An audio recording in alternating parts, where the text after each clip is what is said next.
Good evening everyone, it's Chandrakala and today we will start first chapter, that is force. Actually, we will learn about one new application of force in this chapter, and that is the rotational effect of force, which is also known as moment of force and which is also known as torque. So before starting our actual topic, that is moment of force, we need to discuss some things about force which we have studied in our lower classes. First of all, we will start from definition. In lower classes, we have learned that the force is simply a push or a pull. That means a push or pull is known as force. Then in higher classes, we have learned some effect of force. So that means if force is acting on a body, then it can change state of a body. Change state of body means it can take a body from rest to motion, or it can take the body from motion to rest. That means if a body is in rest position and if we will apply force in a particular direction, then it will start moving in that direction. Condition is if we are applying sufficient force and if the body is free to move, then it will start moving in that particular direction. Similarly, if a body is moving in a particular direction and if we will apply a force in opposite direction, then it can stop. That means actually a force can take a body from rest to motion or from motion to rest. Next thing is, if the body is a non-rigid body, then force can change its size and shape. And third point is, force can accelerate a body or it can deaccelerate a body. That means it can increase the velocity of body. That means it is same thing. It can increase the velocity or it can decrease the velocity. That means only acceleration and retardation. That means if a body is moving in a particular direction with some velocity, and if we will apply force in the same direction, then its velocity will increase. Similarly, if the body is moving with a velocity and if we will apply force in opposite direction, then the velocity will decrease. Now, one more thing which is actually new for us, that means this force can also cause rotational effect in the body. Rotational effect, which is also known as turning effect, which is also known as moment of force, which is also known as torque. That means that's what we are going to learn in this chapter. So same thing is this, it is represented by 4 names. Okay, before starting this our actual topic, that is torque or moment of force, one more thing. In class 9th we have learnt about 3 laws of motion given by Newton. Here, since we are working with force, so we will discuss second law of motion, which states that the force applied is equal to rate of change of linear momentum. P represents linear momentum whose value is m into v. That means the linear momentum is product of mass and velocity. We have already learnt about it in detail in second chapter. That same momentum is this. Okay. And one more thing, in physics, small changes are represented by d upon dt, delta or del. These are some symbols which represents a small change in a quantity. Here this t can change, because that change can be with respect to any quantity, that can be with respect to mass or acceleration or velocity, whatever. But here for the 9th and 10th we are learning rate of change of any body. Right now we are learning only about rate of change. That means with time how the body changes. So basically all our quantities are based on time. So here we are using d upon dt. This is known as derivative. So here P means linear momentum, d upon dt means change with time. That means in a small interval of time, how much change is there in the linear momentum, that is equal to the force. Okay, since we know that P is equal to mv, so instead of this P we can write mv. Now we know that mass of a body is constant for a particular speed. That means until the body is moving with a speed of 10 raised to power 6 meter per second, the body will be, that means the mass will be constant. Okay, for point charges with a high velocity, more than that, we will consider mass also variable. But for right now, it's enough that mass is constant, so there will be no change in mass. So we have kept it aside without any change. If mass is constant, then all the change will be in the velocity. So change in velocity with respect to time, and we know that change in velocity with respect to time is known as acceleration. And this is actually our second law of motion, that is the force is the product of mass and acceleration. This we have already studied.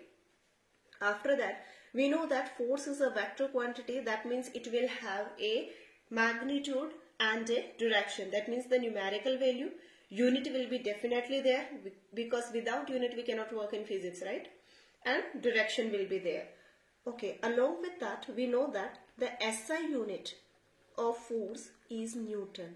Similarly, the CGS unit of force is dyne. This we have already learnt. Okay. Two more units we have learned, that is kilogram force and gram force, which are the gravitational units of force in SI system and CGS system. Okay. Now, right now in this chapter we are learning about the motion of the body due to force. That means one of the effect of force is motion. So we are learning about motion of the body. That means force can cause two types of motion. Our force about which we are talking can cause two types of motion. Two types of motion. One is rotational motion. One is first we will need to discuss about translational, because about rotational we have to discuss a lot of things. So this just for revision, because this we have already learnt in the last class, so we will not learn much about it. Translational motion or straight line motion, linear motion, rectilinear motion, all these are same things. That means right now we are discussing about translational motion. That means if a body is placed on ground or somewhere on any surface, and if the sufficient force will be applied on the body, if a body is free to rotate, then the body will start moving in the direction of the force. That means in the direction in which you are applying the force, the body will start moving in that direction. And this motion is known as a straight line motion, about which we have learned one full chapter in last class. That same translational motion. That means the force can cause a translational motion in the body. And the second thing which we were discussing, that is rotational force or rotational motion. About this topic only we are going to discuss in this chapter. That means if the body is fixed about one point, or about with the help of an axle, if it is fixed at one point, and if still we will apply force on this body, then we know that the body cannot move in the forward direction, or we will say that the body cannot move in the straight line. So if it cannot move in a straight line, but it can make a rotational motion in the body, that means it will start turning the body, or it will start rotating the body, because body is free to move. That means rotational motion this body can perform, but rectilinear motion is not possible because it is fixed at one particular point. That means this your force is causing rotational effect in the body. This is known as rotational motion. Okay, and this rotational motion is known as moment of force only, or you can say turning effect. So about it only we are going to study. Now this moment of force, that means this force which is causing the rotational effect, it can rotate the body in clockwise direction or anti-clockwise direction. That means we will have two options always, that is clockwise direction or anti-clockwise direction. Okay, one more thing before moving forward, I want to clear that one word is moment of force and one word is momentum. So please don't get confused in it. Moment of force is actually torque, whereas momentum is the product of mass and velocity, and they are completely two different things. Okay, actually momentum means how much energy is stored in the body due to which the body is moving, that we have already discussed. And moment of force means due to the applied force the body is doing rotational motion, that is known as the moment of force. So while writing in the exam, read it carefully and write it carefully. Now since we have started our topic, that is the moment of force. Since we are reading this topic in physics, that means we want its numerical value, we want its measurement, because physics deals with measurements only. That means we want to calculate what is the numerical value of moment of force. As I said that this moment of force is also known as torque, and it is represented by a symbol τ. Okay, so to calculate its numerical value, this torque or moment of force τ, we need two things. First thing, suppose this is a body. It's always need not to be circular body. I am drawing it just for easy. Okay, so suppose there is one point about which it is fixed, that is the pivoted point P, and you are applying force at this point in this direction. Suppose you are applying force. Here we have one word, that is line of action of force. This word looks like very lengthy word, but actually it's not that much difficult. Line of action of force means the line in which you are applying the force, or in other words you can say the direction of the force. Both things are same only, direction of force and line of force. So this is line of action of force, line in which force is acting, that is the line of action of force, or in other words you can say direction of the force. Okay, and this is your fixed point. So perpendicular distance between your line of action of force and pivoted point, which is represented by D. Let this distance be D. D is the distance between the fixed point and the direction of the force, or you can say line of action of force. So here our torque is actually the product of force applied on the body and perpendicular distance between line of action of force and the pivoted or fixed, D. This distance is D. So this is the numerical formula to calculate the moment of force. From here we can calculate many things. First of all, let's see here that torque is equal to force into distance. Force here it will be given, it can be 50 Newton, 20 Newton, whatever. Distance will also be given. So you see, if you want to change the value of turning effect, if you want to change the value of torque, if you want to change the value of moment of force, then you have two choices. First thing, you change the value of force, or you change the value of distance. But the good thing is that they are directly proportional. Means all these things are directly proportional. That means if you will increase the force, torque will increase. If you will decrease the force, torque will decrease. Similarly, if you will increase the distance, torque will increase, and if you will decrease the distance, torque will decrease. So generally we want to increase the rotational effect of that particular machine or body or whatever. If you want to increase that rotational effect or moment of force, then you have two choices. Either increase your force or increase the distance, perpendicular distance. Generally we prefer this method. We increase this perpendicular distance. That means we apply this force at a large distance from the pivoted point. This will become more clear when we will learn about the examples.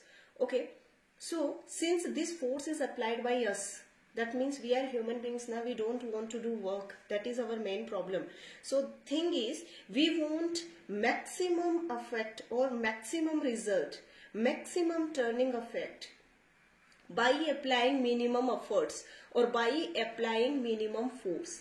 Then what will you do? Increase the distance. No problem. Force you don't want to increase much, then keep it minimum. But if you will increase this distance, then automatically the turning effect will increase. It is same as you don't want to work hard but still you want good result. So for that, this is the alternate option, that if you don't want to work hard, then you increase the distance. Okay, so that is about the torque. From here itself, it is clear that this torque depends on two factors. Many times this question is asked from here. Two factors on which torque depends or moment of force depends. So it depends on two factors. Obviously from formula it is clear that first thing it depends on force, and second thing it depends on distance. Distance between the pivoted point and the line of action of force or the direction of force. Okay. From same formula we can conclude about its SI unit.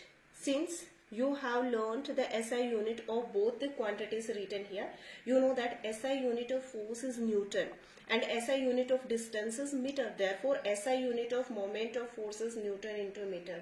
This question previously, already it has been asked 2 times. So be careful. This is also important. This is also important. What is the SI unit of moment of force? Now, since you have written SI unit, you can also write CGS unit, and you know that CGS unit for force is dyne, and for distance it is centimeter. Okay.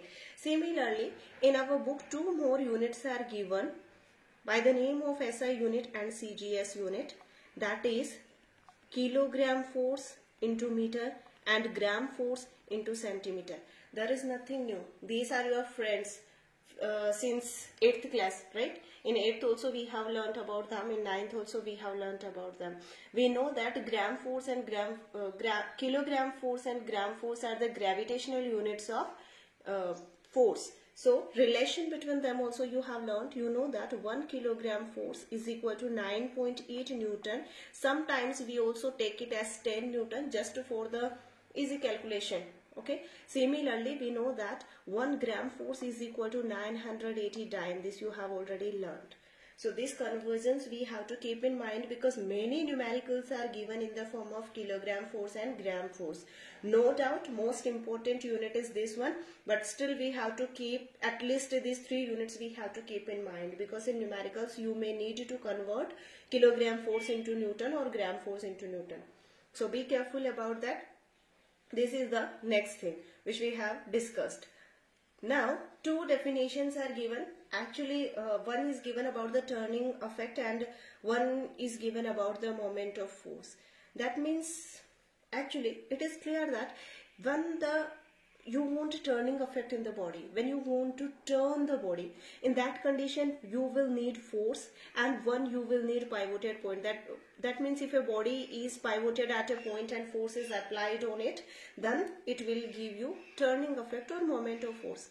Same thing. One thing is this, and the second thing is moment of force. That means our talk about, we are talking moment of force is the product of force and distance, and it depends on force and distance. Obviously, unit we have already discussed, that is Newton into meter.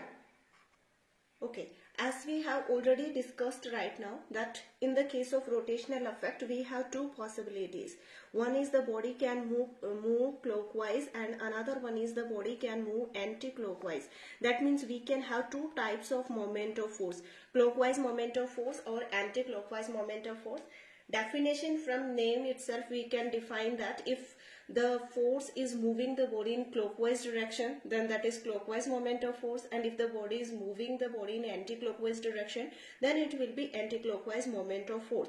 That we know, but we have to learn about its numerical values. Before that, we will see one thing, that is how will you decide that the body will move in the clockwise direction or anti-clockwise direction. For that we have two methods. See, first method given is one body, let it be A, pivoted at one point, and another body, let it be B, pivoted at one point. Okay. Now, clockwise or anti-clockwise. The first method is direction of the force. Okay. You see here, on this body A, you are applying force in this direction. That means this body cannot move like this because it is pivoted, fixed about one point. Then what is the next possibility? That this force will start moving this body in this direction. Done. Similarly, you see this force is applied in this direction, but the body cannot move in this direction since it is fixed about one point. So what it will start do? It will start rotating in this direction, right? That means what? That means you are this body and this body. Here you are getting clockwise moment of the body. That means this is clockwise moment of force, and here you are getting anti-clockwise. So it is anti-clockwise moment of force. This is the first method. How will you rotate the body, right? If you want to rotate the body in anti-clockwise direction, you can take a particular direction of force. If you will apply force in this direction, then also it will move in this direction. That's not the problem. And if you want to make your body move in the clockwise direction, then you can take it as this. Okay, this is the first method. And the second method to change the direction of the body or the rotation of the body is actually, suppose this is one body that is A and it is pivoted up at a particular point, and similarly we are having another body that is pivoted at another point. Now you see, if you don't want to change the direction of the force, then you change the application of, that means point of application of force. Point of application of force. That means the point at which you are applying the force. That means you see here, if you are applying the force on this body at this point, and similarly if you are applying the force on this body at this point, you see in both the cases direction of force is same. On this body also force is acting in this direction, on this body also force is acting in this direction. But you see the result, this force will rotate the body in this direction, whereas this force will rotate the body in this direction. That means even though the direction of the force is same, but still the moment of the body is just opposite. That means if you don't want to change the direction of the force, then you can change the point of application of force. That means the point at which you are applying the force. You see on this body you are applying at this point. The force is applied at this point. So this is point of application of force. And in this condition you are applying force here. Okay, that means same thing is there. Here the body is moving in anti-clockwise direction and here the body is moving in clockwise direction. So first of all, to obtain anti-clockwise or clockwise moment of force, you have two methods. First thing, you can change the direction of the force. Then your direction of rotation of the body will change. Similarly, you can change the point of application of force. In that condition also, the direction or the rotation of the body, direction of rotation of the body can change. Now we can start our original topic. That means if the moment of force is in anti-clockwise direction, then we will take it as positive. That means its numerical value. We will take its numerical value as positive. Similarly, if the moment of force is clockwise, that means if the body is moving in clockwise, then we will take it negative. Obviously, since it is the product of force and distance, therefore force is a vector quantity, therefore torque is also a vector quantity. That means if the torque is a vector quantity, that means here the direction will matter, obviously. Yes. So in class 9th we have learned some examples. If one force is acting in this direction, suppose of 10 Newton, and some another force is acting in this direction, that is of 20 Newton, and one third force is acting in this direction, suppose of 5 Newton. Then how did you find the resultant force? Actually, you added the force which are acting in the same direction and then you subtracted the force which is acting in opposite direction, because force was also vector quantity. So now for torque also we will do the same thing. So what we will do, on one particular body more than one forces can be applied. It's possible. That means if this is a body and suppose this is a pivoted point, suppose one force is acting on the body in this direction and second force is acting on the body in this direction and third force is acting on the body in this direction. Now you see, this force, first force, it will rotate the body in this direction. Similarly, this F2 is also rotating the body in this direction, you see. Same direction. F1 and F2 are trying to rotate the body in same direction. But the problem is this F3. You see this F3 is moving in this direction or acting in this direction. Therefore, it will try to rotate the body in this direction, just opposite to this. That means two forces are trying to rotate it in the clockwise direction, but the third force is trying to rotate it in the anti-clockwise direction. Therefore, here since three forces are acting, so you will get three torques. Three torques. For F1 you will get one torque, for F2 you will get second torque, for F3 you will get third torque. Now you see this perpendicular distance will be given in the question. So if you have the numerical value of force and this perpendicular distance, you can calculate τ1. Torque is equal to force into perpendicular distance. Similarly, if you have this perpendicular distance, then you can calculate τ2, that means second torque, because the product of this force into this perpendicular distance will give you second torque. Similarly, if this distance you are having, then you can calculate the third torque, that is the product of force and the perpendicular distance. So now How will you find the resultant torque? Obviously, you will take all the clockwise torques as negative and you will take the anti-clockwise as positive. That means in this case you will say minus T1 minus T2 plus T3. You will get one resultant torque. Okay, and if your resultant torque is having a negative value, then you can conclude that your body is moving in the anti-clockwise direction. And if you are getting overall a positive value, then you will say that the body is moving in the anti-clockwise direction. Here it is clockwise, here it is anti-clockwise. Such numericals we can get in the chapter. That means you may have to find more than one torque. More than one force can be acting on the body, and in that condition finally you may have to decide whether your body will move in clockwise direction or anti-clockwise direction. From here we will conclude that.